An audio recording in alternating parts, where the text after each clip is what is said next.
6. Uma neve pulverizada granulava à noite. Harper flutuava por uma escuridão congelada, e suas narinas ardiam por causa do frio. A luz estava caindo quando ela havia entrado em casa. Agora, 6 partidas de sinuca mais tarde, sabe-se lá que horas seriam. 9, 10. E suas pernas estavam dormentes por causa das muitas horas encolhida dentro do armário atrás da porta de vidro fumê. Jacó era melhor na sinuca, mas o homem de Marlboro segurava melhor a bebida. O gordo, pois só pela voz Harper tinha certeza de que o cara pesava no mínimo uns 140 quilos, tinha ido embora com uma calcinha sua no bolso do casaco, assobiando a música Centerfold.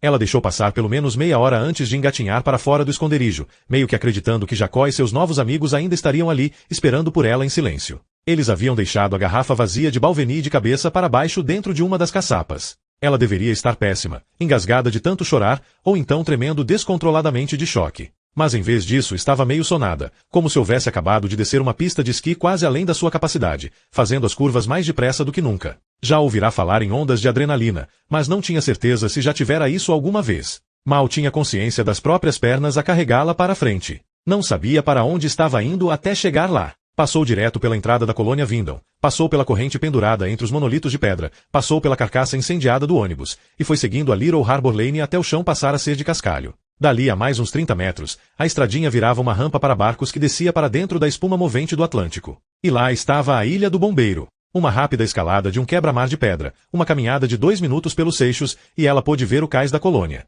Tinha prometido para Ellie voltar em 2 horas. Devia ter se passado o dobro disso. Estava com medo de enfrentar Ellie, que de certo a essa altura estava encrencada, e que quase com certeza devia ter passado a noite inteira doente de tanta preocupação. Decidiu solenemente fazer o que fosse preciso para fazer as pazes com a adolescente. Mas Ellie teria de se preocupar um pouco mais. Harper havia deixado John Rocco sozinho em sua ilha por 3 dias, com costelas quebradas, uma torção no cotovelo e um pulso que sofrerá um grave deslocamento. Ele era seu único motivo para ter saído da enfermaria. Seria uma piada de mau gosto voltar para lá sem vê-lo. Além do mais, apesar de toda a conversa de Ellie sobre como eles iam começar a transformar em exemplos quem violasse as regras, Harper não conseguia levar nada disso muito a sério. Para ela, aquilo era um repeteco do ensino fundamental, mas tanto as regras quanto as consequências eram aplicadas por adultos nas crianças, e Harper era adulta. Um aluno podia levar uma advertência por correr no corredor, mas se algum funcionário começasse a correr, provavelmente havia um bom motivo. Bem, talvez se irritasse, mas ela conversaria com ele e resolveria tudo. Não se sentia mais ameaçada pela sua autoridade, nem pela de Carol,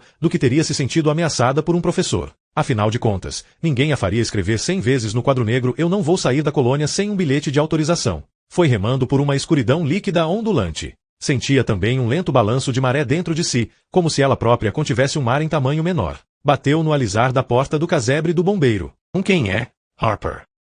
Até que enfim. Vou logo avisando, não estou vestido. Eu espero um instante. Ela inspirou fundo o ar úmido, salgado e congelado, e o soltou num filete de fumaça branca. Nunca havia explorado aquela ilha, não de verdade, e escalou a grande duna central para ver a vista do ponto mais alto. Não era uma pedra grande. Mais ou menos 1 hectare de comprimento, no formato de um olho. Uma cresta central percorria a ilha inteira no sentido do comprimento, com o abrigo do bombeiro construído em um dos flancos. Na ponta meridional havia as ruínas de uma casa de hóspedes, um retângulo desabado de vigas carbonizadas a despontar de uma camada de neve fina como um lençol. Ela levou um susto momentâneo ao ver o barco. Logo acima dos seixos do lado leste da ilha estava um veleiro de 35 pés pousado num reboque de aço inox, com convés coberto por uma lona encerada branca retesada. Mas pai Sorey tinha comentado que havia um veleiro ali, falado em ir embora nele à procura de Martha Kim. Se continuasse a nevar, o veleiro logo estaria parecendo parte da paisagem, uma grande duna branca mais alta do que as outras. O frio estava deixando suas bochechas anestesiadas. Ela tornou a descer pela areia e entrou no abrigo do bombeiro sem bater.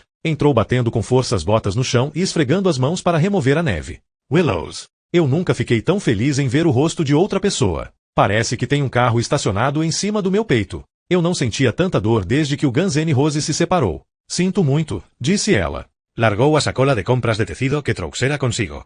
O dia foi cheio. Ela abriu a boca para lhe contar sobre Jacó, o homem de Marlboro e como quase fora descoberta, mas se conteve. O bombeiro estava sentado na cama e continuava no empelo, a não ser pela tipóia que ela havia improvisado com uma aljava de lona. Seu único gesto de pudor era o lençol embolado no colo e espalhado em volta dos quadris. Sua pele estava toda rabiscada com a caligrafia preta e dourada do diabo. Os hematomas por baixo da escama tinham escurecido até tons de mirtilo e romã. Só de olhar para aquilo, Harper sentiu o próprio peito doer. Você ainda não se vestiu, falou. Bom, disse ele. Não tive certeza de que precisava. Você não vai me examinar? Pensei que seria muito esforço para depois ter que tirar tudo outra vez. E você, por onde andou? Fiquei ilhado aqui neste pingo de areia lamacento durante dias, sem ninguém com quem conversar a não ser eu mesmo. Pelo menos estava conversando com alguém que te acha inteligente. Ele encarou a sacola de compras com um olhar rapineiro. Tomara que tenha morfina aí dentro. E cigarro. E café moído na hora. Quem me dera eu ter morfina. Na verdade, a gente precisa conversar sobre isso. Cigarro? Senhor Rockwood, eu não tenho nenhum cigarro para o senhor no momento, disse ela, escolhendo com cuidado as palavras. Não era mentira, mas tampouco era estritamente a verdade. Harper estava ficando craque nessas esquivas. Considere isso uma oportunidade para parar de fumar antes de o cigarro te matar. Você acha que fumar vai me matar? Quando eu faço fumaça, enfermeira Viloves, quem tem que se preocupar com a saúde são os outros. Nesse caso, é bom você ter trazido café fresco. Eu trouxe uns chás a granel maravilhosos. Chá? E eu lá quero chá? Por que não? Você é inglês. E por isso você acha que eu bebo chá. Por acaso imagina que eu ficava perambulando pela névoa londrina com uma boina de caçador na cabeça, conversando com meus amigos em pentâmetro iâmbico? Lá também tem Starbucks, mulher. Ah, que bom. Porque eu trouxe também alguns pacotes de café solúvel do Starbucks. Por que não disse logo? Porque você é muito divertido de decepcionar. Que tal eu pôr uma água para ferver e você vestir pelo menos uma calça? Não me lembro de nenhum ferimento abaixo da cintura que precise de uma opinião médica. Ele correu um olhar enevoado pelo chão e esticou um pé ossudo para pescar a calça de bombeiro. Harper inspirou fundo para lhe contar sobre ter ido em casa, então se distraiu de novo e disse, você sempre quis ser bombeiro? Há quanto tempo se veste assim? Desde criança. Era a adrenalina que estava falando. Pensou se era assim que as pessoas se sentiam após saltar de paraquedas. Suas mãos tremiam. De jeito nenhum. Eu queria ser um rockstar. Queria usar calça de couro, passar os finais de semana na cama com supermodelos doidaças e escrever músicas cheias de enigmas pretensiosos. Não sabia que você gostava de música. Que instrumento você tocava? Ah, nunca cheguei a aprender nenhum instrumento. Parecia dar muito trabalho. Além do mais, como minha mãe era surda e meu pai violento, a educação musical não era uma prioridade na minha família. O mais perto que eu já cheguei da vida de um rockstar foi vendendo drogas. Você foi traficante? Acho que não gosto disso. Qual droga? Cogumelos alucinógenos. Parecia um jeito lógico de lucrar com meu diploma de botânica. A micologia sempre foi minha área de estudo. Eu vendia uma forma de psilocibina chamada pipil de surfo que era bem azul, bem popular e ficava bem gostosa com ovo. Quer dividir comigo um omelete de pipil de surfo um dia desses, enfermeira Viloves? Ela virou as costas de modo a lhe dar privacidade para vestir a calça. A escama do dragão, ela é um tipo de esporo. Fungo. Você deve saber muito sobre ela. O bombeiro não respondeu. Ela olhou para trás, e o rosto dele exibia uma expressão controlada de inocência benigna. Ele nem estava tentando pegar a calça. Esta continuava enroscada em volta dos seus pés. O fato de ele não querer se vestir a irritou. Aquilo fez parecer mais cafajeste do que ela esperava que ele fosse. Tornou a desviar os olhos. É por isso que você consegue controlar a escama. Usá-la? Não ser queimado vivo como se estivesse coberto de amianto. É porque você entende alguma coisa sobre ela que os outros não entendem. Ele produziu um leve ruído cantarolado e disse, não tenho certeza de entender a escama tanto quanto a ajudei a entender a mim. As frigideiras ficam na caixa debaixo da fornalha. Para que eu preciso de uma frigideira? Não vai fazer ovos para a gente? Você tem algum ovo? Não. Você também não? Nessa sua sacola de compras. Pelo amor de Deus, enfermeira Viloves, alguma coisa você deve ter me trazido. Sinto dizer que não trouxe nem ovos, nem carne assada, nem morfina. O que fiz foi percorrer 5 quilômetros a pé e quase dar de cara com um bonde da cremação para pegar uma tipóia para o seu cotovelo e ataduras para o seu pulso. Bonde esse que incluía o meu ex-marido. Ela sentiu uma ardência inesperada atrás dos olhos que se recusou a deixar-se transformar em qualquer outra coisa. Também trouxe um ótimo chá a granel porque eu sou legal e pensei que isso fosse alegrar você, e não pedi nenhum obrigado em troca. Tudo o que pedi foi para você vestir a calça, mas nem isso você quer fazer, porque imagino que curta ficar pelado para ver se isso me incomoda. Eu não consigo. Não consegue o quê? Agradecer? Pedir desculpas? Demonstrar uma cortesia humana básica. Não consigo vestir a calça. Não consigo dobrar o corpo para pegar. Doí demais. E você foi muito gentil, e é claro que eu deveria ter dito obrigado. Estou dizendo agora. Obrigado, enfermeira Viloves. A contrição em sua voz a fez murchar, de certa forma. Ela agora estava saindo da onda de adrenalina, como se fosse a maré baixando para revelar o cansaço que havia por baixo. Desculpa. Estes últimos dias foram longos. E eu acabei de passar pela pior parte. Voltei em casa para pegar uns materiais e o Jacó apareceu com um bando de amigos novos. Um deles era aquele reaça do rádio, o homem de Marlboro, aquele que vive se vangloriando de todas as guimbas que executou. Tive de me esconder.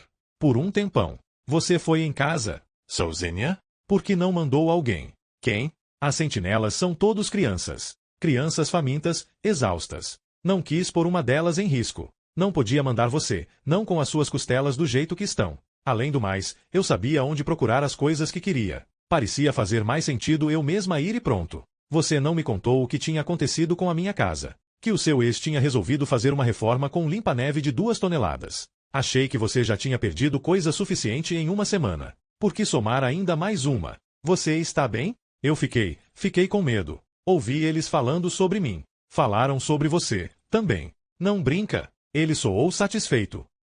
Falaram sobre um homem que transforma a escama do dragão em arma, que é capaz de lançar chamas e anda por aí vestido de bombeiro. Não conseguiam decidir se você era real ou uma lenda urbana.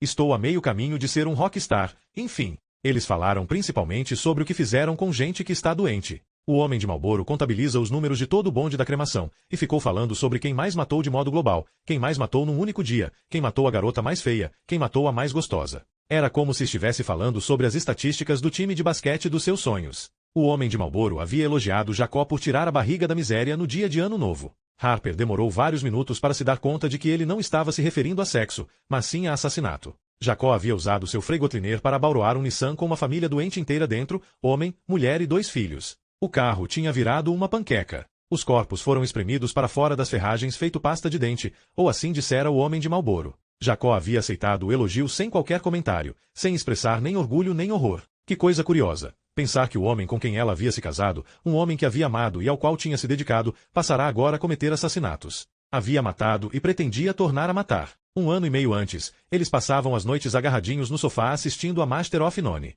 Tive medo de começar a tremer e eles me escutarem. De ouvirem meus dentes batendo. Aí eles foram embora, e quando eu soube que estava bem, que iria sair da casa viva, eu senti, como se alguém tivesse jogado uma granada em mim, e por algum motivo ela não tivesse explodido. Saí de lá com a cabeça toda zonza e as pernas parecendo de borracha. Você não vai me fazer um sermão? Por ter sido uma idiota e ter se metido numa enrascada como se nada fosse?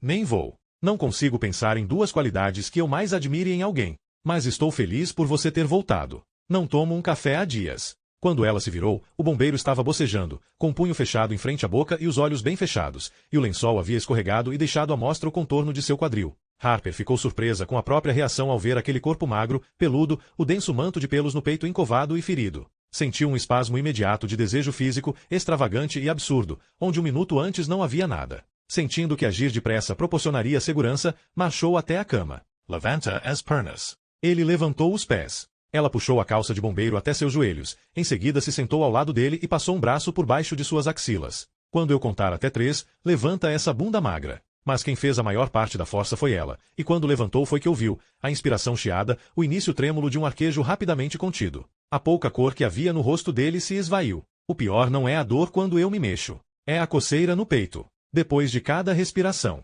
Coça tanto que não dá nem para dormir. Coçar é bom. Nós gostamos quando coça, Sr. Rockwood. Ossos coçam quando estão remendando. Imagino que vai melhorar quando você enfaixar meu peito.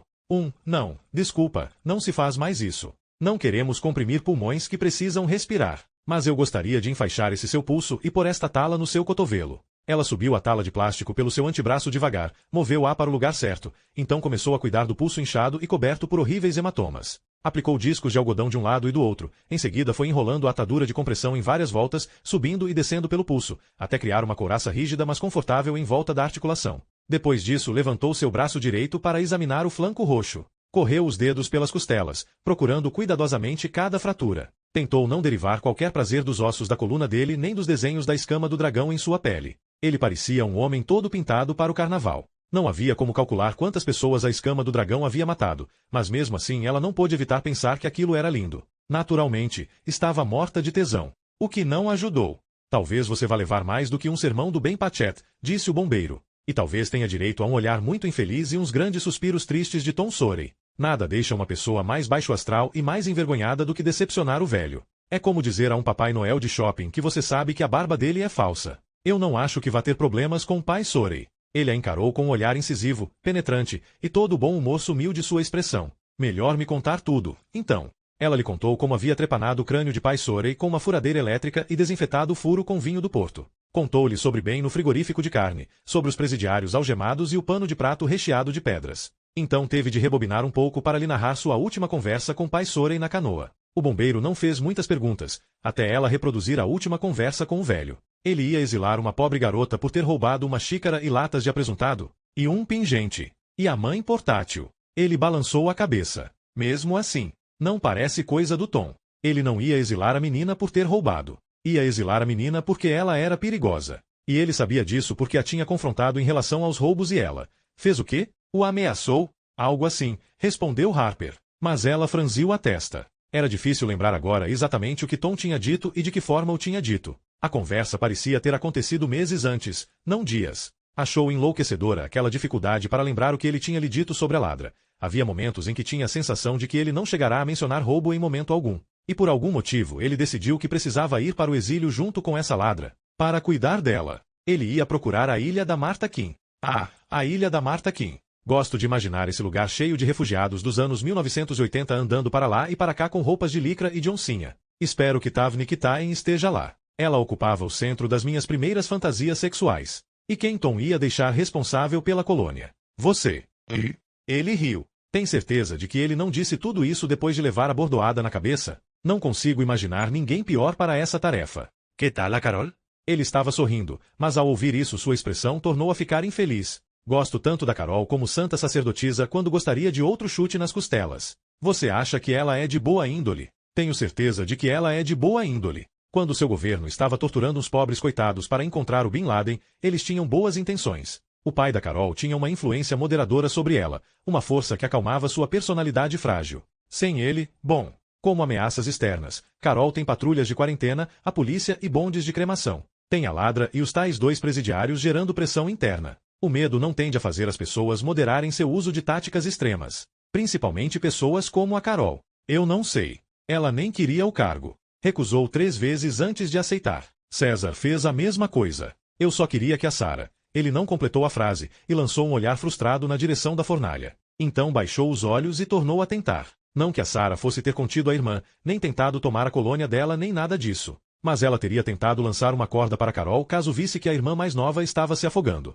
É com isso que eu me preocupo, sabe? O risco de a Carol se afogar na própria paranoia já é grande o suficiente. Mais grave ainda é que vítimas de afogamento puxam os outros para baixo junto com elas, e nesse momento Carol está abraçada com a colônia inteira. Um nó de madeira estalou dentro da fornalha, um estalo seco de carvão. Como era a Sarah? Diferente da Carol, imagino. Mais parecida com o Tom? Tinha o mesmo senso de humor do Tom. Tinha também mais determinação do que qualquer outra pessoa que eu já conheci. Ela se jogava nas coisas feito uma bola de boliche. Dá para ver um pouco disso na Ellie, sabe? Sarah sempre fazia eu me sentir um dos 10 pinos. Ele lançou um olhar demorado, lento e reflexivo para chamas que pulavam dentro da fornalha. Em seguida virou a cabeça e abriu para Harper um sorriso encantador, quase de menino. Imagino que isso seja uma descrição bem exata de um certo tipo de amor, né? 7. O que dizer sobre Sarah antes de ela me conhecer? Grávida aos 17 anos do seu professor de piano, um lituano de beleza angelical poucos anos mais velho do que ela. Expulsa da escola particular onde seu pai era professor. Tom, seu melhor amigo em todo o mundo e o homem mais capaz de perdoar que ela conhece, diz coisas horríveis para a filha e a expulsa de casa para morar com parentes. Ela termina o ensino médio em desgraça numa escola pública, com o barrigão debaixo do moletom. Se casa num cartório um dia depois de se formar. Seu lituano, humilhado e sem conseguir arrumar emprego de professor, volta a dar aulas particulares, e é nessa hora que a Sarah descobre que trepar com as alunas é um dos tiques nervosos dele. Não importa, ela continua casada, porque se deixasse o marido teria de voltar para casa, e tinha prometido a si mesma nunca mais pedir nada ao pai na vida. Então ela decide que o único jeito de salvar o relacionamento é ter outro bebê. Estou indo depressa demais? Prometo que já vamos chegar à parte interessante. Que parte? Indigo Harper. A parte em que eu entro na história. Nick nasce. Nick é surdo. O pai sugere doar o bebê para adoção, já que nunca vai conseguir ter um relacionamento com um pirralho defeituoso incapaz de apreciar sua música. Sarah sugere que o marido arrume outro lugar para morar e o manda embora de casa. Em uma noite de outubro, ele arrebenta a porta de tela da casa às 4 da manhã e ameaça a família inteira com uma raquete de badminton. Sarah solicita uma medida cautelar de afastamento contra ele. Ele reage aparecendo na escola da Ellie, supostamente para levar a filha a uma consulta no dentista e em seguida sumindo com a menina. Meu Deus! O cara foi preso 4 longos dias depois, num hotel de beira de estrada perto da fronteira com o Canadá, onde estava tentando dar um jeito de chegar a Toronto sem um passaporte para a filha. Pelo que entendo, a intenção dele era chegar à embaixada lituana e tentar voltar para a Europa com a menina. Ele se enforcou quando estava em liberdade condicional. Parece que tanto a Sarah quanto eu arrumamos nossos maridos na mesma loja, comentou Harper. A última valsa do professor de piano teve pelo menos uma consequência boa. Naqueles dias terríveis em que Sarah não sabia onde ela estava, o pai dela apareceu na sua casa para fazer o que pudesse pela filha. Certificou-se de que Sarah dormisse e comesse, abraçou-a quando ela chorou, cuidou do Nick. Era sua chance, entende, de ser o pai que ela queria, o pai que Sarah acreditava que ele fosse antes de ele a deixar na mão de modo tão completo e colossal. Eu conheço Tom, e duvido que ele algum dia tenha de todo se perdoado por ter virado as costas para a filha quando ela era uma criança assustada e grávida. Tom ficou meses com ela. Mais tarde, Sarah se mudou para mais perto da casa dele, e Tom passou a ajudar com as crianças quando ela voltou a cursar serviço social na faculdade. Assistência aos deficientes era o seu campo de atuação. Por acaso, Tom Sorey vinha supervisionando o culto religioso na colônia Windham desde os anos 1980, e uma década mais tarde foi nomeado seu diretor. Na primavera em que Nick completou 7 anos, Sarah sugeriu à colônia um programa de 15 dias para surdos, e Tom possibilitou sua realização. Eles começaram a procurar monitores que soubessem linguagem de sinais, e eu atendo a esse requisito. Aprendi quando era pequeno com minha mãe irlandesa surda. Fato esse que, devo acrescentar, encantou uma boa parte das crianças, que gostavam de dizer que minhas mãos tinham sotaque irlandês. Eu estava aqui nos Estados Unidos fazendo mestrado, e fiquei feliz por arrumar um emprego de verão com uma remuneração decente. Não tem como um sujeito ganhar a vida neste maldito país vendendo pipiu de surfo. Vou dizer uma coisa. Quem trafica heroína e passa cristal transformou isso aqui num lugar horrível para ser um traficante de drogas simples e honesto, que quer proporcionar aos seus clientes uma experiência produzida com todo cuidado. Tom me contratou para ensinar coisas sobre a natureza. Que fruta se pode comer, que folhas não usar para limpar a bunda, como acender um fogo sem fósforos. Eu sempre fui especialmente bom nesse último truque. Quando a gente chegava, cada um recebia um nome bonitinho. O meu era John Wood, por causa do meu sobrenome. Sarah era Sarah Ranger. Tivemos uns dias de orientação e treinamento antes de as crianças chegarem, e não precisei passar muito tempo aqui para ver que o apelido Wood iria ser um problema, já que um dos significados da palavra Wood é pau. Já no primeiro dia, a Sarah me cumprimentou dizendo, "Oi, pau", com uma expressão encantadora de doce inocência no rosto. Os outros monitores escutaram e passaram mal de tanto rir. Em pouco tempo todo mundo estava me chamando assim. O pau está com quem hoje? Ah, gente, não peguei tão pesado com o pau. Passei a manhã inteira com o pau por aí.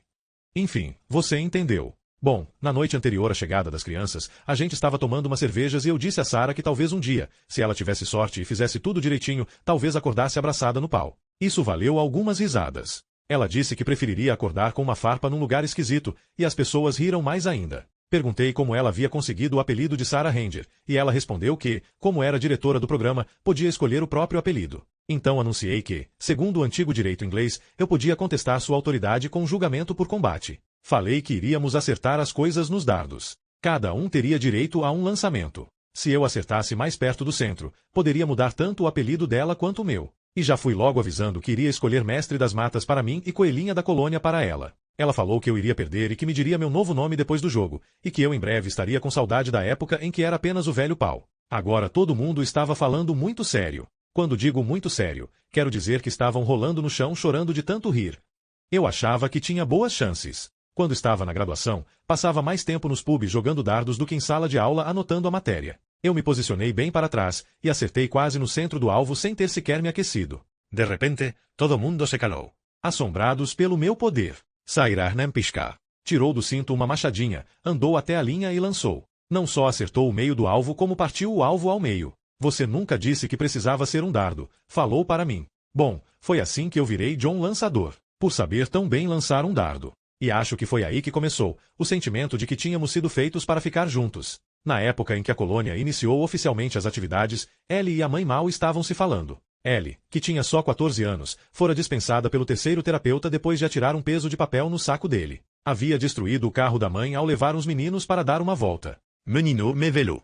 Eu não sabia dizer quanto do seu comportamento se devia ter sido raptada pelo pai no terceiro ano do fundamental, mas com certeza sua raiva ia muito além das coisas de adolescente normais. Ellie odiava a mãe por exercer qualquer controle sobre ela, e ficava uma fera por ter sido forçada a trabalhar como aprendiz de monitora. Esses primeiros dias foram bem ruins. Ellie se afastava das outras crianças para ficar fazendo coisas no celular. Se não gostava do que estavam servindo no refeitório, saía da colônia e pegava carona até a cidade para encontrar amigos. E assim por diante. Sarah decidiu que Ellie iria acompanhá-la numa trilha de 2 dias até o Poço de Jade, uma piscina de água gélida ao pé de um despenhadeiro de 6 metros. Talvez tivesse resolvido estrangular a filha, e imaginou que seria mais fácil ocultar o corpo nas profundezas escuras da mata. Elas precisavam de um terceiro adulto e escolheram a mim. E lá fomos nós, junto com 12 crianças pequenas, fazer a trilha de 16 quilômetros em meio a uma nuvem de mosquitos. Tudo o que posso dizer é graças a Deus que as crianças eram surdas. Ellie e Sarah passaram o caminho inteiro se xingando. Bastou Ellie olhar o celular uma vez para Sarah confiscar o aparelho. Ela puxava galhos e o soltava na cara da mãe. As crianças sabiam que alguma coisa estava errada, e começaram a ficar cada vez mais agitadas. Quando chegamos ao poço de Jade, as duas já estavam aos gritos uma com a outra. Todos tinham pegado sol demais e sido devorados por insetos. Sarah estava uma fera com Ellie por ter esquecido o repelente no ônibus, e Ellie estava com raiva de Sarah por culpá-la pelo erro, e eu estava pronto para desistir. Elas estavam em pé quase na borda do despenhadeiro, e eu não consegui me conter. Segurei as duas pelo braço e as joguei lá embaixo, de bota e tudo. E sabe o que aconteceu? Elas subiram à superfície rindo e cuspindo água uma na outra. As duas passaram o resto da trilha implicando comigo. Quando serviram cachorro-quente, me deram um belo absorvente interno usado dentro do pão. Abriram o telhado da minha barraca às 2 da manhã e me jogaram água fria. Me borrifaram laque em vez de protetor solar. E sabe o que mais? Foi ótimo. A volta foi tão feliz quanto a ida tinha sido um horror. As crianças passaram a me proteger de Sarah Ranger e do projeto de Vandala L. Principalmente Nick. Acho que ele decidiu que era responsabilidade especial dele me proteger de suas parentes loucas. Ele foi meu guarda-costas durante o resto do verão. Houve outra trilha de 2 dias no último fim de semana da colônia. Foi nessa noite que Sarah abriu o zíper da minha barraca. Só disse uma coisa. Eu fiz tudo direitinho. Depois disso, tivemos quase exatamente 1 ano juntos como casal. Ela tinha o sonho de nadar na Grande Barreira de Coral. Queria que tivéssemos ido lá. Queria que tivéssemos lido um para o outro. Tivemos um fim de semana romântico em Nova York enquanto o pai dela cuidava das crianças. Queria que tivéssemos tido outros. Queria que não tivéssemos passado tanto tempo em frente à TV. Até que era legal. A gente ficava agarradinho, ria do Stephen Colbert e do Seth Meyers, mas não gerou grande coisa em matéria de recordações. A gente fazia coisas normais, banais. Pedia uma pizza, jogava Master com a irmã e o pai dela. Ajudava as crianças com o dever. Lavava mais louça juntos do que transava. Que tipo de vida é essa? Vida real, respondeu Harper. Ele não tinha olhado para ela sequer uma vez enquanto narrava a história do seu namoro. Ficou, isso sim, olhando para a própria sombra, que subia e descia no movimento como que de maré à medida que a luz do fogo pulsava dentro da fornalha aberta. Passo mais tempo pensando nas coisas que gostaria que tivéssemos feito do que pensando nas coisas que de fato fizemos. Foi como se tivéssemos aberto a garrafa de vinho perfeita e tomado um gole cada um. Aí um garçom desastrado tivesse derrubado a garrafa no chão antes de conseguirmos beber mais. Ele prosseguiu. A primeira vez que vi o esporo foi num almoço de apresentação na Sociedade de Micologia de Boston, 3 meses antes de Seattle. Ele não precisou explicar o que significava Seattle. Harper sabia que estava se referindo a Space Needle. Um cara chamado Hawkins, que tinha acabado de chegar da Rússia, fez um PowerPoint de 40 minutos sobre o tema. Não sei o que me deixou mais assustado, as fotos ou o próprio Hawkins. Ele ficava com a boca seca toda hora. Bebeu meia jarra de água enquanto estava em pé atrás do atril. E falava com uma voz tão baixa que era preciso se esforçar para ouvir o que ele dizia. Só conseguíamos captar pedacinhos, vetores da doença, pontos de contágio, combustão celular.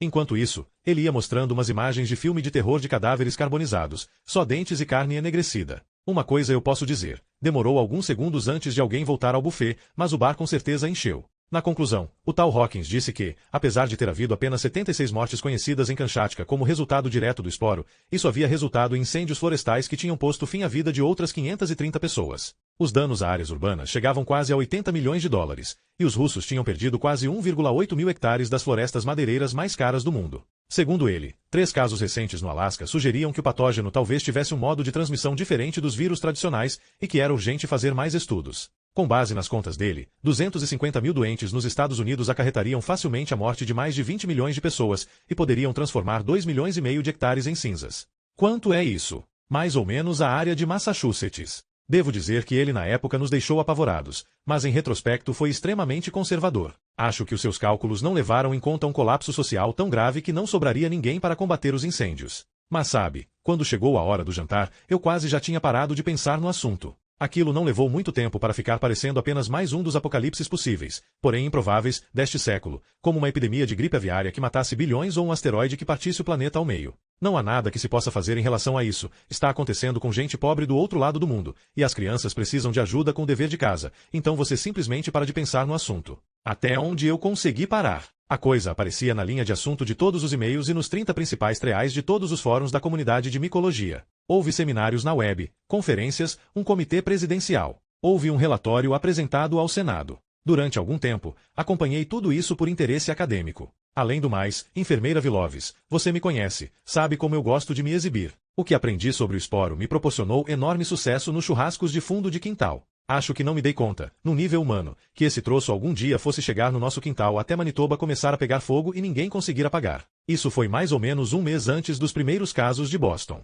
Mas de que adiantava saber? Se fosse uma peste igual a outras pestes, as pessoas se esconderiam. Iriam para a mata. Pegariam quem amassem e iriam se esconder em algum lugar, trancariam a porta e esperariam a infecção consumir a si mesma. Mas isso, uma pessoa infectada com o esporo poderia dar início a um incêndio que dizimaria metade do estado. Se esconder na mata seria como se esconder numa fábrica de fósforos. Pelo menos as cidades têm corpos de bombeiros. Posso dizer exatamente quando e como eu fui contaminado. Posso contar onde todos nós estávamos quando fomos contaminados, porque é claro que estávamos juntos. No iniciozinho de maio, tínhamos feito uma pequena festa para os 30 anos da Carol. Sara e eu tínhamos acabado de ir morar juntos. A gente tinha uma piscininha, mas estava tão frio que ninguém quis entrar a não ser ela. A festa não foi grande coisa, só Tom, as crianças, Sara, Carol, eu e um bolo sem glúten para aniversariante. Sara e eu muitas vezes tínhamos debates noite adentro sobre se a Carol já tinha transado ou não. Quando mais jovem, ela fora noiva de um rapaz muito dedicado que todo mundo sabia ser homossexual,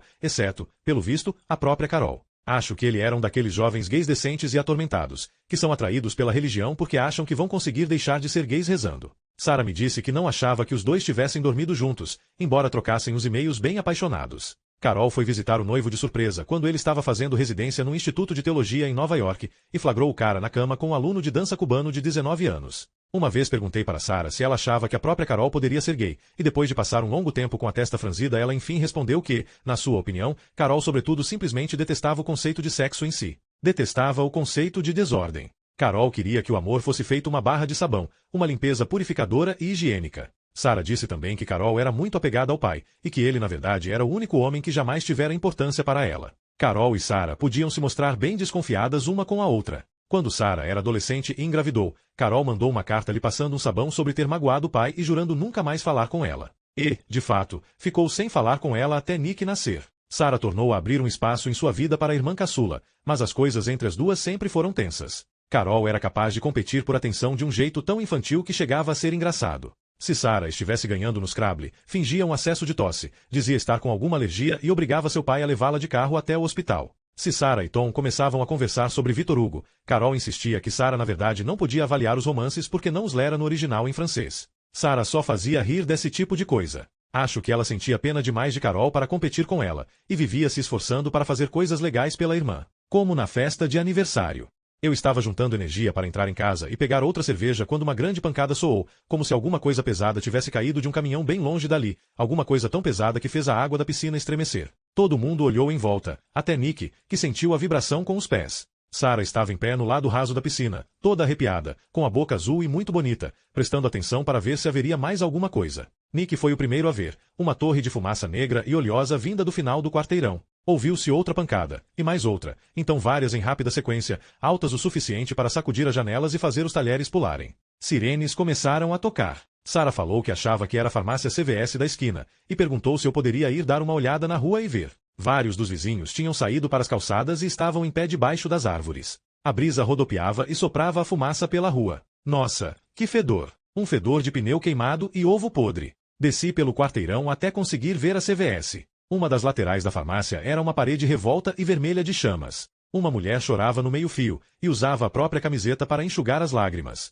Como eu tinha um lenço, passei para ela e perguntei se ela estava bem. Ela me disse que um cara de moto tinha entrado no armário de metal em frente à farmácia, onde ficavam armazenados os botijões de gás, que explodiram como num espetáculo dos maiores fogos de artifício do mundo. Alguém falou que tinha sido um baita acidente, e ela dizia que não tinha sido só um acidente. Disse que o cara estava pegando fogo antes mesmo de bater nos botijões. Disse que parecia o motoqueiro fantasma. Disse que o visor do capacete dele estava levantado, e que lá dentro havia uma caveira em chamas, só labaredas e dentes arreganhados. Voltei para casa com a intenção de mandar todo mundo entrar. Não por qualquer motivo claro. Apenas uma vaga apreensão. Eles estavam exatamente no mesmo lugar onde eu os tinha deixado, com o rosto erguido para olhar a fumaça no céu. Estavam todos juntos ali no meio da neve. Porque tinha começado a nevar, entende? Grandes flocos de cinzas que pareciam plumas. Caindo no cabelo de todo mundo. Caindo em cima do bolo de aniversário. Umas 2 semanas depois disso, Nick acordou Sara e eu para nos mostrar a listra em seu pulso. Nem perguntou o que era. Ele já sabia. Encontrei minha primeira marca nessa mesma tarde. Em 4 dias, estávamos todos rabiscados com a escama do dragão, todo mundo menos a Sarah. 8. Todo mundo menos a Sarah? Indigo Harper. Acho que isso é história para outra noite. Você deve sentir muita saudade dela. A voz do bombeiro havia perdido intensidade, e ele tinha os olhos pregados na fornalha aberta do outro lado do recinto, um olhar vazio, vidrado. Levantou-se devagar, olhou em volta e sorriu. Ela continua comigo. A pulsação de Harper latejou em seu pescoço. Como assim? Eu falo com ela quase todos os dias. Ele estreitou os olhos até virarem fendas e olhou com atenção para a penumbra tremeluzente, como se a estivesse vendo em algum lugar ali do outro lado do casebre. Sempre consigo imaginar exatamente o que ela diria para debochar de mim. Quando faço uma pergunta a mim mesmo, a voz que responde é a dela. A gente aprende a pensar na personalidade como um bem singular, demonstrado. Todas as ideias, crenças e atitudes que fazem de você você, somos criados para acreditar que são um conjunto de arquivos armazenados no cofre-forte da mente. A maioria das pessoas não faz ideia do quanto de si guarda do lado de fora. A sua personalidade não é só uma questão do que você sabe, mas do que os outros sabem sobre você. Você é uma pessoa com sua mãe, outra com seu par, e uma terceira com seu filho ou filha. Essas outras pessoas criam você tanto quanto você mesmo se cria, elas lhe dão seu acabamento. Quando você se vai, aqueles que deixou para trás guardam a mesma parte sua que sempre tiveram. Ela franziu os lábios e soltou uma expiração junto com um assobio. Ele estava falando sobre lembranças, não sobre fantasmas. O olhar do bombeiro se voltou para a portinha aberta na lateral da fornalha, e ela pensou, pergunta a ele sobre o que você viu, pergunta a ele sobre o rosto. Algum instinto de cautela a impediu. Ela pensou que, se o pressionasse agora, ele iria bancar o bobo, fingir que não sabia do que ela estava falando. E, afinal, havia outras questões mais importantes em relação às quais pressioná-lo. Você mal tocou no seu café, comentou. Agora esfriou. Isso é fácil de resolver, disse ele, e ergueu a caneca de metal com a mão esquerda. Os hieróglifos dourados que eram as marcas da sua escama do dragão se acenderam e piscaram. Sua mão se transformou num cálice de fogo. Ele girou a caneca lentamente entre os dedos, e a bebida lá dentro começou a fumegar. Queria que houvesse algum tratamento para essa sua avidez por atenção, disse ela. Como assim? Você acha que eu estou me exibindo? Isso aqui não é nada. Ontem, sem poder sair da cama, tão morto de tédio quanto de dor por causa do meu peito esmagado, eu aprendi a peidar anéis de fumaça de 3 cores diferentes. Isso sim foi impressionante. Que bom que alguém está se divertindo com o fim do mundo. Por que você acha que o mundo está chegando ao fim? Ele soou genuinamente surpreso. Com certeza isso está me parecendo o fim do mundo. 15 milhões de pessoas estão infectadas. O Maine agora parece Mordor, um cinturão de cinzas e veneno com mais de 150 quilômetros de largura. O sul da Califórnia está pior ainda. Pelas últimas notícias que recebi, a região estava em chamas de escondido até Santa Maria. Que merda!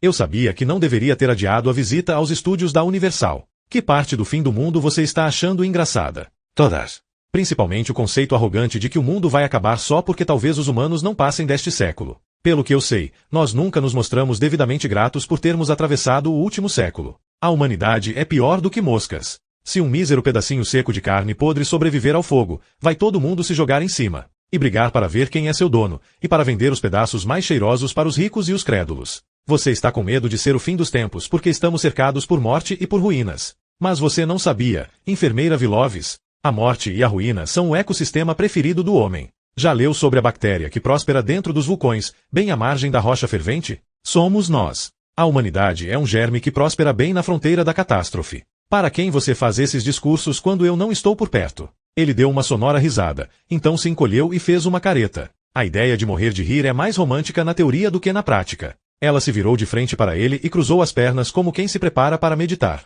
Me ensina o que você sabe fazer. O quê? Não. Eu não posso. Não adianta me perguntar como eu faço. Nem eu mesmo entendo. Não posso ensinar porque não tem nada para ensinar. Nossa, como você mente mal. Ele pousou no chão sua tigela de aveia. Estava horrível. É feito comer cola. Eu teria me dado melhor catando insetos debaixo de pedras. Que tipo de analgésico você tem nessa sua sacola? Preciso de alguma coisa potente para me derrubar. Não dormi mais de 10 minutos seguidos nos últimos 3 dias. Ela se levantou e vasculhou a sacola de compras de tecido no chão. Voltou com 2 ampolas de plástico escorregadias de Advil. É tudo que eu posso dar. Faça um intervalo de no mínimo 6 horas antes de tomar o segundo. Tá de brincadeira? Que diabo é isso? Exclamou ele. Advil? Umreles Advil? Você não é enfermeira. Você é uma torturadora do terceiro mundo. Eu estou desesperada, Sr. Rockwood, isso sim. Está vendo aquela sacolinha de compras? Lá dentro tem um kit de primeiros socorros. Ele contém mais da metade de todo o material médico de que disponho para cuidar de 150 pessoas, incluindo um paciente idoso em coma com um furo de meio centímetro no crânio. Ele a encarou com uma expressão esgazeada, exausta. Você precisa de material. E como? Curativos. Morfina. Antibiótico. Compresas para queimaduras. Antihistamínicos. Desfibrilador. Norma Eald tem artrite reumatoide, e nas manhãs em que faz frio mal consegue abrir as mãos. Ela precisa de Plaquenol. Michael é diabético e daqui a 10 dias a insulina dele vai acabar. Nelson Irish tem pressão alta e... Tá bom. Já entendi. Alguém tem que assaltar uma farmácia. Alguém tem que assaltar uma ambulância. Sim, acho que isso resolveria, né? Ele tocou delicadamente a lateral do próprio corpo. Vou precisar de uns 4 ou 5 dias para estar pronto. Não, melhor uma semana. Estou dolorido e cansado demais para fazer o que precisa ser feito agora. Você não vai estar pronto para ir a lugar nenhum por pelo menos de 2 a 4 semanas. Duvido que consiga andar até a capela no seu estado atual. Eu não vou. Vou mandar minha fênix. Agora escuta. Tem uma casa. Como assim, mandar uma fênix? Assim que falou, Harper se lembrou do amigo do homem de Marlboro, Marte, falando de maneira quase indistinta. Um gigantesco pássaro de chamas com 10 metros de envergadura mergulhou em cima deles. Passou tão perto que os sacos de areia pegaram fogo. Só mais um dos meus pequenos truques. Uns fogos de artifício para impressionar os nativos, e felizmente algo que eu posso gerenciar de longe. Você e algumas mãos de confiança vão querer achar uma rua lateral bem longe da colônia. A Verdun Avenue serviria, fica em frente ao cemitério, e eu por acaso sei que a casa número 10 está vazia. Estacionem em frente a essa casa e, como você sabe que essa casa está vazia? Sarah e eu morávamos lá. Daqui a uma semana a contar de hoje à noite, quero que vocês liguem para a emergência. Liguem de um celular, acho que o Ben ficou com uma coleção. Avisem que o seu querido pai idoso está infartando. Quando eles perguntarem, jure que ele não tem a escama do dragão. Digam que ele precisa de uma ambulância e esperem. Eles não vão mandar uma ambulância sem escolta policial. Sim, mas não se preocupe com isso. É para isso que serve a Fênix, meu pequeno show de luzes. Quando eles pararem em frente à casa, vou dar um jeito de todo mundo ser enxotado de lá, e você poderá sair correndo com todo o material que quiser. Queria que pudesse simplesmente ir embora na ambulância, mas ela deve ter um rastreador, ou algum outro jeito de ser localizada. Pois é. Não quero que ninguém se machuque. As pessoas da ambulância estão arriscando a vida para cuidar dos outros. Ninguém vai se machucar. Vou deixar eles morrendo de medo, mas só. Odeio pedir sua ajuda. Você sempre faz isso. Torna misterioso o que não precisa ser misterioso, porque gosta de fazer todo mundo ficar se perguntando como você faz. Que prazer barato. Não me negue meus pequenos prazeres. Você vai conseguir tudo o que quer. Não há motivo para eu também não conseguir um pouco do que eu quero. Não vou conseguir tudo. Se eu conseguisse fazer o que você consegue, não precisaria implorar por ajuda. Por favor, John.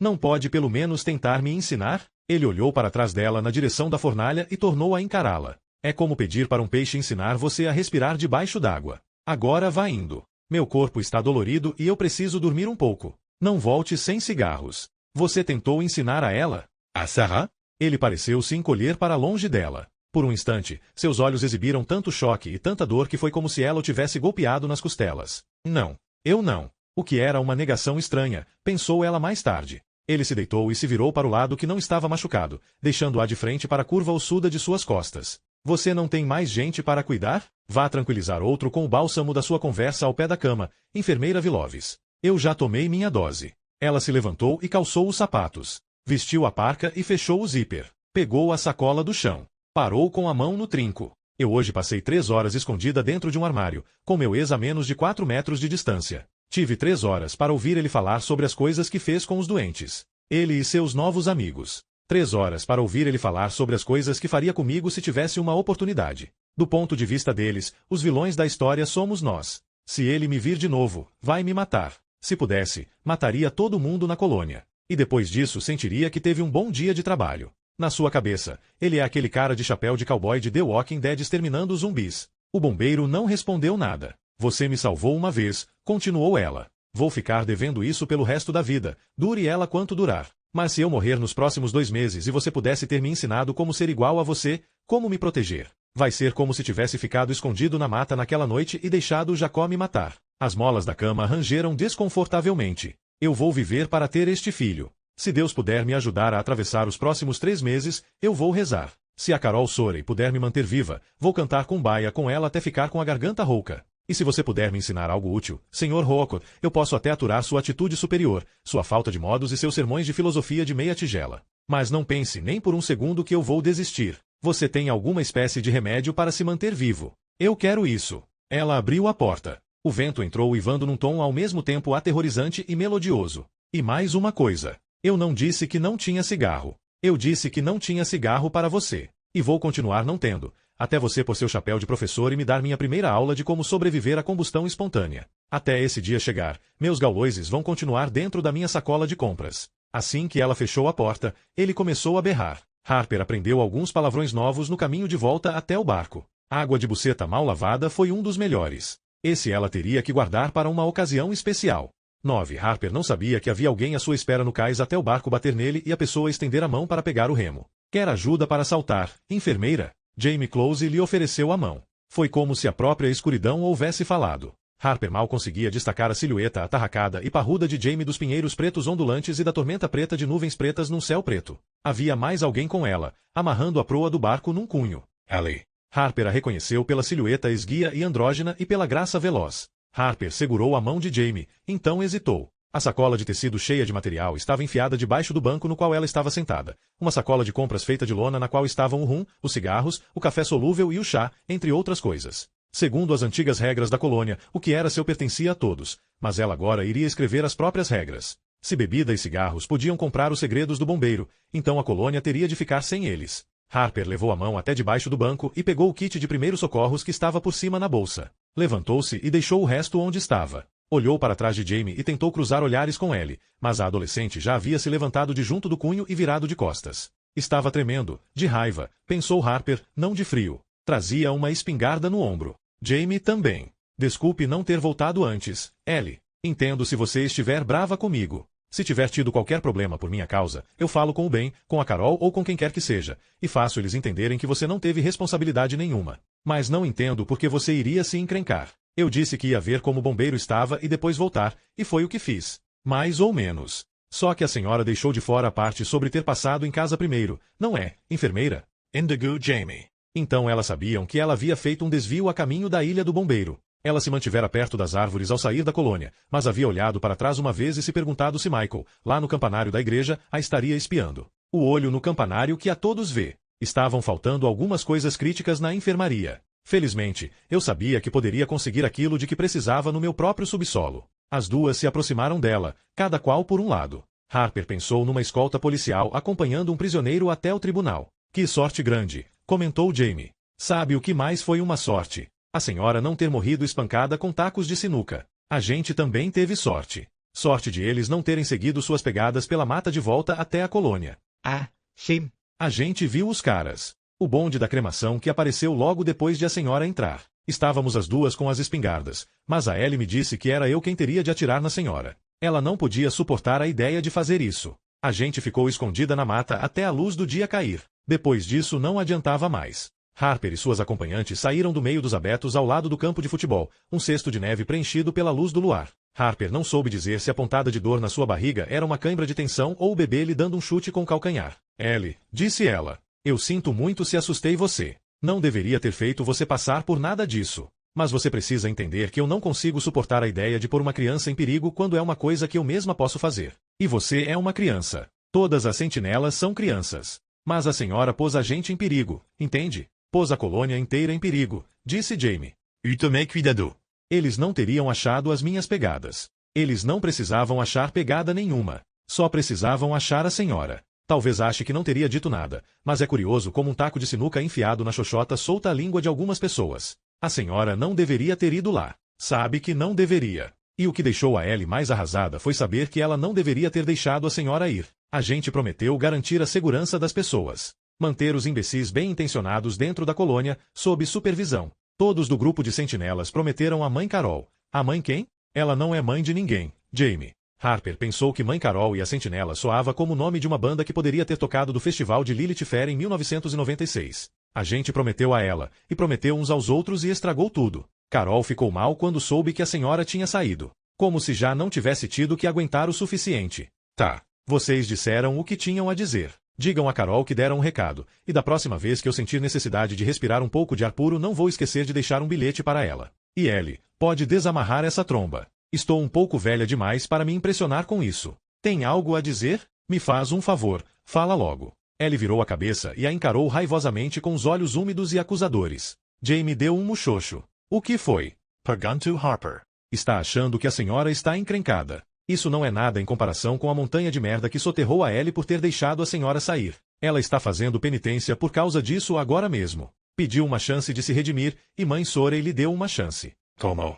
Ela fez voto de silêncio. Não exatamente. Lembra o que pai Sorey costumava fazer? Aquilo de chupar uma pedra quando precisava pensar? A neve chiou sob seus sapatos quando elas foram subindo o morro. Harper teve de contar até 3 para entender. A noite havia sido longa. Vocês devem estar de sacanagem comigo. Não é sacanagem. Ellie está com uma pedra na boca para repensar os próprios erros e se reconcentrar nas próprias obrigações. Da última vez em que baixamos a guarda, alguém pegou uma pedra e usou para esmagar a cabeça de pai Sorey. Agora nós todos carregamos pedras, para lembrar. Jaime tirou uma das mãos do bolso e mostrou a Harper uma pedra do tamanho de uma bola de golfe. Ah, pelo amor de Deus! E aí, Ellie, por quanto tempo você vai andar chupando esse troço? Indagou Harper, como se houvesse alguma esperança de uma resposta. Ellie pareceu querer cuspir a pedra na sua cara. Tudo depende da senhora, entende? Disse Jaime. A senhora não estava na reunião quando resolvemos que tinha de haver consequências para quem achar que está acima das regras. Ninguém está puto além da conta com a senhora.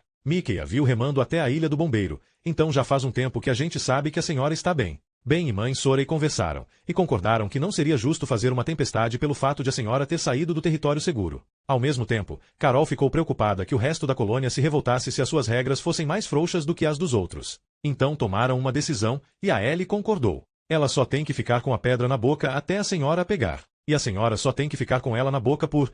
Jaime, obrigada por ser tão direta comigo. Mas você precisa saber, pouco importa o que vocês acham que decidiram, eu nunca vou chupar uma pedra por causa de alguma penitência medieval. Se vocês acham que eu vou, então não é só a Ellie quem está com a cabeça cheia de pedras. Elas foram dar na quina sudeste da capela, perto da escada que descia para o dormitório feminino no subsolo. 3 sentinelas sentados em troncos cantavam um hino rústico e curiosamente brutal chamado Eles o penduraram numa cruz. Seus olhos brilhavam feito moedas de cobre, e a escama do dragão em suas mãos expostas parecia uma renda ardente a banhar a neve com uma luz rubra. Seu hálito se desprendia da boca em filetes de vapor vermelho. Todos tinham um aspecto faminto, e os ossos de seu rosto saltavam. Mãos magras, pescoços finos, têmporas encovadas, cortes de cabelo ao estilo campo de concentração. Um pensamento aleatório e solto ocorreu a Harper. Quando a barriga está vazia, a cabeça também fica. Bom, espero que a senhora mude de ideia, enfermeira. Porque a penitência da Ellie só vai acabar quando a sua começar. Ellie, eu assumo a responsabilidade pela minha cagada, disse Harper. Assumo plena responsabilidade. Ou seja, se quiser bancar a mártir, o problema é seu. Eu não estou te obrigando. Ela olhou para Jaime de soslaio antes de prosseguir. E ninguém vai obrigar a mim, tampouco. Isso é degradante e infantil. Se alguém quiser que eu descasque batatas ou areie panelas, não tenho medo de sujar as mãos. Mas esse ato grotesco específico de autorrebaixamento eu vou passar. Muito obrigada. Ellie está disposta a fazer o que for preciso para remediar a situação. As pessoas a admiram. Enfermeira, com certeza seria legal a senhora retribuir. Ellie está disposta a servir de exemplo pelo tempo que for necessário. Ou até a hora do jantar. Não. Era do. Se a senhora não pegar a pedra dela e puser na boca, a pedra vai ficar onde está durante o café da manhã, o almoço e o jantar. Mas a senhora talvez se lembre que nós sentinelas abrimos mão do nosso almoço faz algum tempo, para que gente como a senhora pudesse comer. Acho que a Ellie vai ter que tirar a pedra e pôr debaixo do travesseiro quando for dormir, mas é isso. Não sei qual de vocês duas é pior. Ela com a boca cheia de pedra, ou você com a sua cheia de besteira. Harper parou, virou-se para Jaime Close e se dirigiu a Ellie com gestos. Para com isso, falou, no idioma silencioso que Nick havia lhe ensinado. Ellie a encarou com os olhos frios e cheios de ódio. Só sabia falar com gestos soletrando, de modo que a resposta veio num ritmo lento que Harper foi obrigada a destrinchar na cabeça. VOCSABSOMOMEFAZERPARAR. A última parte da frase de Ellie requereu o uso do dedo médio, e era amplamente conhecida até mesmo por quem nunca tinha estudado linguagem de sinais.